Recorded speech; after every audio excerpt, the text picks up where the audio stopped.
20 part 21 part है, यानी कि 21वां नंबर को पार्ट है। आपको यह पार्ट जो है 21वां नंबर को पार्ट है। सत श्री अकाल, सत श्री अकाल, जय सिया राम, बाय बाय। यह जो आपको है जो 21 नंबर को पार्ट है, 21 पार्ट। आपको 10वां नंबर को जो बुधा मैंने दिखाए वहाँ से मैंने आरंभ करता हूँ और गते भी कह देता हूँ। 19 तारीख 7 महीना आज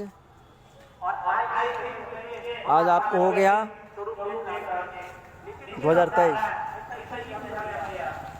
3 गते चौथा महीना 2080 आपको चल रहा है। आज मैंने आपको जो सामने में जो दिखाई देता हूँ जो बता रहे हैं, आप कृपया कीजिएगा। इसमें आपको एक दिखाई देता हूँ पद जो है ना, पदगम जो 10 नंबर का बुधा में आपको दिया गया है। इस प्रकार से आपको जैसे राम में होता है ना, राम यश लगा है ना बीच में, राम को राम में यश लगा है ना, इसी प्रकार से श्याम है। देखिए श्याम, श्याम में क्या दिया गया है, श्याम डबल यश लगा गया है नहीं पद में। इसी प्रकार से उसमें आपको लगता है सरगम लगते हैं। उस प्रकार से सरगम को साथ साथ यह जो लगते हैं सो पद में लगते हैं, गीत में लगता है। इस प्रकार से उसको दूरी मापन है। और मात्राएं में जो आते हैं वो दूरी, ये दूरी है मात्राएं का, एक मात्रा 2 मात्रा का ये सब दूरी है। जैसे 2 यश लग गया, 2 यश लग गया ना, दीर्घ जो लग गया तो आपको 2 मात्राएं हो गया। एक लग गया यश तो 1 मात्राएं हो। इस प्रकार से आपको दिया गया है, ठीक है। अब आपको बुधा नंबर 11 आता है। 11 नंबर को बुधा में आपको दिया गया है, ध्यान दीजिएगा। 11 नंबर को जो बुधा है, इस बुधा को जो सवाल है उसमें आप आइए। 11 नंबर को बुधा में आपको क्या है कि डैश वो कामा का विशेषता दिया गया है। जिस गीतों को अंदर जिस सरगम को बनाया जाए, उस सरगम को बीच में जब कामा का प्रयोग होता है, और कामा को जो प्रयोग होता है उस कामा को प्रयोग होने वाले को आपको बताए गए हैं। जो कामा को प्रयोग होते हैं ना, उसी को आपको यहाँ पर बताया गया है 11 नंबर को बुधा में कि उसी को प्रयोग होता है, कामा को ही प्रयोग होता है। किसी भी सरगम को बनाने के लिए कामा का प्रयोग किस तरह से होता है और गीत के अंदर में कैसे उसके कामा भरा जाता है, इस प्रकार से आपको दिया गया है। मैं आपको नोटिशन दिखाता हूँ, नोटिशन पर ध्यान दीजिएगा। हाँ, नोटिशन पर ध्यान दीजिएगा, आपको दिखाता हूँ। इसमें इस प्रकार से आपको होता है कामा, देख रहे हैं ना कामा। पर उसमें गाना को गीत जब सरगम बनते हैं उसमें दिए गया है सा। आपको सा दिखाई देगा, देख लीजिए। सा है ना, सा और रे ग। अब बीच में जो कामा दिया गया है उसमें कामा है ना, कहीं पर कामा तो होगा ना, कामा उन्हीं को इन्वर्टेड कहा गया है, कामा गया है। इस प्रकार से आपको जो चिन्ह लगता है वही 11 नंबर का बुधा आपको हो गया। 11 नंबर को बुधा में वही आपको होता है जो मैंने अभी बताया हूँ, ठीक है। आइए 12वां बुधा में आइए। 12 नंबर का बुधा में आपको है एक स्वर से दूसरे स्वर तक बिना आवाज को तोड़े बजाने के लिए वह जो मीड का स्वर चिन्ह प्रयोग किया जाता है। कौन से? मीड कहा गया है।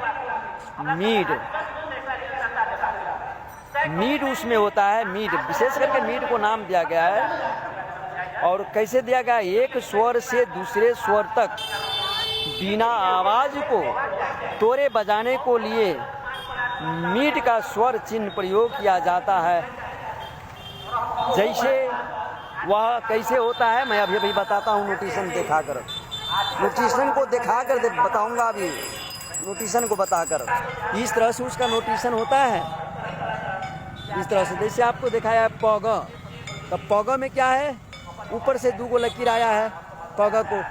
उसी प्रकार से इसमें है नीप, तो नीप में आया है सरगम में, है ना, तो इसके मीट कहता है, क्या कहता है, इसके मीट कहा जाता है, मीट। इस तरह से होते हैं पग और नीप। पग नीप को ऊपर से लकीर आते हैं, उसका लकीर इस प्रकार को होता है, लकीर ऊपर से आए रहते हैं, ऊपर से लगते हैं। इस प्रकार से आपको इसमें लगाए जाते हैं। हाँ, इसमें इसी प्रकार से आपको लगाए जाते हैं। आइए 13 नंबर को बूदा दिखाता हूँ। 13 नंबर को बूदा में आपको बताते हैं, जब स्वर को ऊपर और कोई अन्य स्वर लिखा होता है तो उसे वहाँ का चिन्ह समझना चाहिए। क्या समझना चाहिए?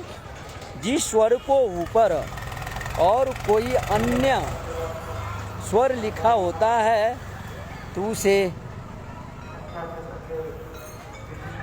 उसे कौन समझना चाहिए। सरगम के बीच में आपको गीत को अंदर में जब सरगम स्पीड में बोलता है तो उसे कौन कहा जाता है? क्रक क्रक, जो कर को कभी कभी आवाज़ बहुत आते रहते हैं। इस प्रकार से जब आते रहते हैं तो उसे कौन कहते हैं, और कण को प्रयोग होता है उसी जगह पर। जैसे फिर से दोहरा देता हूँ 13 नंबर में, जिस स्वर को ऊपर और कोई अन्य स्वर लिखा होता है तो उसे कण का चिन्ह समझना चाहिए। जैसे आपको बताए गए हैं, मैं अभी नोटिशन में दिखाता हूँ। जैसे आपको नोटिशन में यहाँ दिया गया है, देख लीजिए, इसमें दिया गया है रे ग, नीचे में है रे ग। तो रे ग को ऊपर में क्या दिया गया है? गौरे, गौरे, रे ग को गौरे, रे ग को गौरे। ये ऊपर नीचे करके सरगम रहता है। इस प्रकार से आपको चिन्ह को जो प्रयोग होता है उसे कौन कहते हैं? उसे क्या कहते हैं? उसे कौन कहा जाता है। इस प्रकार से आपको सरगम को बीच में आपको विशेष करके जो लगता है वह आपको कौन को समझना चाहिए और कौन होता है कौन। इस प्रकार से आपको सरगम को जो मैंने बताए, जो वास्तविकता बताए, इसी तरह से आपको है और इसी तरह से आपको समझना चाहिए। इसी प्रकार से आपको समझना चाहिए, ठीक है। यही सरगम का चिन्ह है। आपको 11 नंबर, 12 नंबर, 13 नंबर को बूदा मैंने बताया हूँ, जिसमें 10 नंबर को मैं राम को और श्याम को हल्का से बताया हूँ, ठीक है। यही इसका नोटिशन है। इसी प्रकार से आपको यह नोटिशन में वह दायित्व दिया गया है। मैं आप सबको यह आग्रह करूँगा, बड़ी मेहनत से, बड़ी धूप से, बड़ी सिस्टम से, बड़ी मर्यादा कर बड़ी सोच कर मैंने इस चीज़ों को बनाता हूँ, सोच कर। इसे मजाक न समझे, मेहनत समझे। शास्त्रीय संगीत जो मास्टर होते हैं उसमें बहुत भीड़ होते हैं। आपको मंच पर जब गीत गाया जाता है तो 1 सेकंड को विलम्ब हो जाता है तो वहाँ बच्चे से बच्चे वहाँ तालियां न देकर सीटी मारकर उसे वहाँ पर तौहीन करते हैं। यदि उसी ने वह गीत अच्छे से गा देते हैं तो छोटे से छोटे बच्चे ताली मार देते हैं। तो कलाकारों को ताली ही वह आशीर्वाद होते हैं, ताली ही सबसे बड़ी कहे जाते हैं। इस प्रकार से आपको तालियां जो है से कलाकारों के लिए बड़ी होते हैं, सीटी भी होते हैं तो बड़ी होते हैं। इस प्रकार से आपको कलाकारों का परिचय है, दोस्ताना है।